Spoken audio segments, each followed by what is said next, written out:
প্রধান পৃষ্ঠপোষক জনাব মোহাম্মদ মনির হোসেন মুন্সি, বিশেষ অতিথিবৃন্দ, বিশেষ মেহমান, আমন্ত্রিত অতিথিবৃন্দ, সার্বিক তত্ত্বাবধায়ক হাফেজ মোহাম্মদ গোলাম মৌলা সেলিম, জনাব মোহাম্মদ শরীফুল ইসলাম শাফি, আজকের আয়োজনের সম্মানিত সভাপতি এবং উপস্থিত এই এলাকার বিভিন্ন মসজিদের ইমাম সাহেবান, ওলামায়ে কেরাম, মুরব্বিয়ানে আযম, কলিজার টুকরা যুবকেরা, পর্দার আড়ালের মা ও বোনেরা, সবার প্রতি আমার আবারও আন্তরিক শ্রদ্ধা সালাম।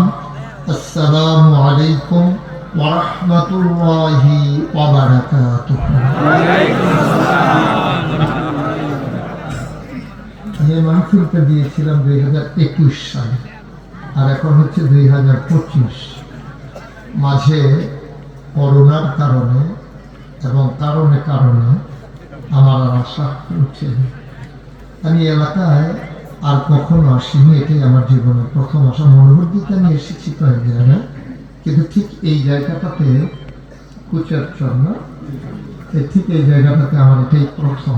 যদিও আমি এখানে প্রথম এসেছি, আপনাদের আতিথেয়তা, আপনাদের বরণ করে নেওয়া, হৃদয়ের উষ্ণতা, গভীরতম প্রদেশের ভালোবাসা, আমি প্লিজড, আমি অভিভূত, আমি মুগ্ধ, আমি হৃদয় নিংড়ানো শুভেচ্ছা জানাচ্ছি। আপনারা যেমন করে ছুটে ছুটে এসেছেন, মাহফিলকে আপনারা জনসমুদ্রে পরিণত করে দিয়েছেন। আমি দোয়া করছি আজকের এই আসা বসা কথা শোনা আল্লাহ যেন আমাদের সকলের জন্য নাজাতের উসিলা বানিয়ে দেন। বন্ধুগণ, আমি এখানে আসিনি হিসেবে আমি অনেক নিয়ম কানুন জানি না। এলাকার মাহফিলের সব জায়গায় কিছু নতুন নতুন নিয়ম থাকে।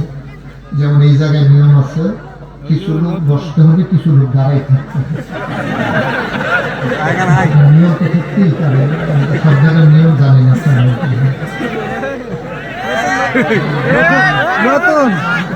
যদি আপনারা ওই পাশে পর্দাটা উঠাই দেন, আর পারলে এদিকে বসা যায় না, বসা কি যাবে? বসা যাবে না। ওকে, ফাইন, ঠিক আছে।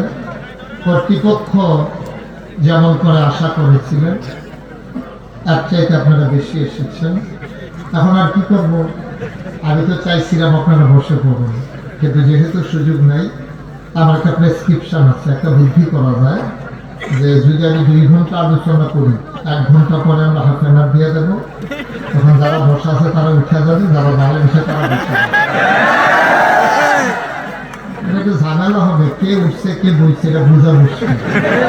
আরেকটা বুদ্ধি আছে, এটা হলো 2 ঘন্টা আলোচনার শেষে আপনারা যারা দাঁড়াই দিচ্ছেন, আমরা সবাই চলে যাবো, আপনারা 2 ঘন্টা একবারে খালি যাওয়ার ঠিক হবে না। বুদ্ধি করে আমরা ইনশাআল্লাহ, যারা মোবাইলগুলো ধরে রেখেছেন, মোবাইলগুলো বন্ধ করে দিতে হবে। একটা মোবাইলও চলবে না, এভাবে না রেকর্ড হয় না শোনা হয়। আমি এটা প্রচন্ড বিরক্ত হই, আমি এটা একটু বন্ধ করবেন।